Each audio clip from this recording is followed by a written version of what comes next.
Bonjour, nous arrivons maintenant à la paracha Vayechi, dernier livre de la paracha Bereshit.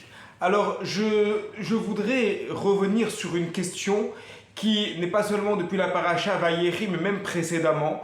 À partir du moment où Yaakov revoit Yosef, eh bien, la Torah est avare de détails et ne raconte pas le fond des discussions qu'il va y avoir entre Yaakov et Yosef.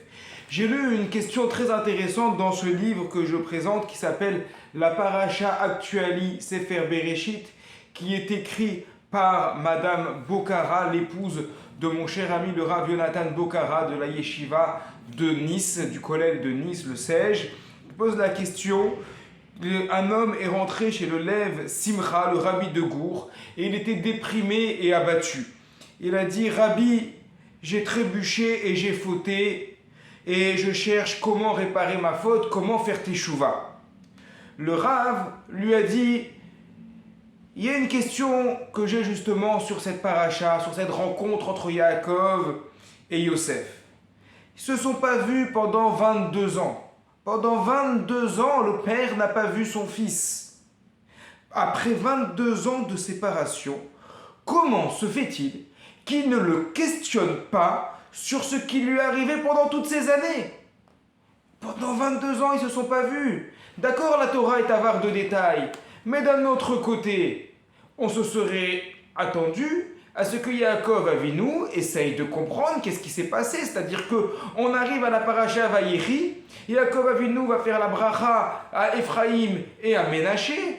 On parle de l'enterrement, on parle de l'enterrement de Yaakov, on parle de l'enterrement après, plus tard, de Yosef. Mais finalement, on a l'impression que Yaakov Avinu, à aucun moment, n'est au courant de ce qui s'est passé avec Yosef. Il n'est pas au courant de l'histoire avec la femme de Potiphar. Il n'a pas l'air d'être au courant que Yosef a été jeté en prison.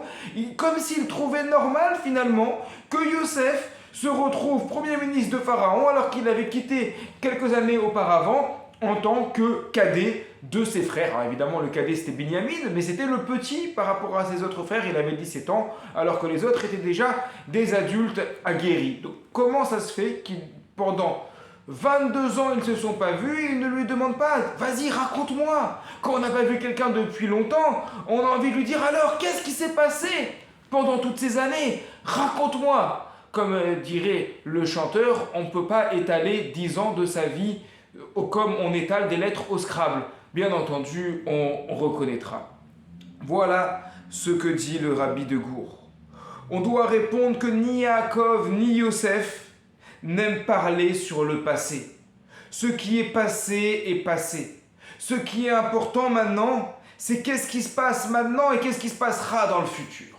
Voilà un principe, voilà quelque chose de fondamental dans la teshuva. Comment je peux faire pour revenir en arrière? Un grand ridouche. On ne peut pas revenir en arrière. C'est que dans les films, c'est que dans Retour vers le futur qu'on peut revenir dans le passé. Mais dans la vie réelle, on ne peut pas revenir en arrière, c'est pas possible.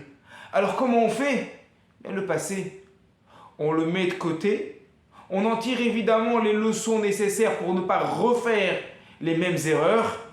Et ça y est, on fait comme Yaakov et Yosef. C'est pas la peine de revenir sur ces 22 ans. Ces 22 ans sont terminés. Maintenant, on se voit. Maintenant, on s'enlace. Maintenant, on s'embrasse. On se dit qu'on s'aime. Et on avance avec une optique constructive. Shabbat Shalom à toutes et à tous.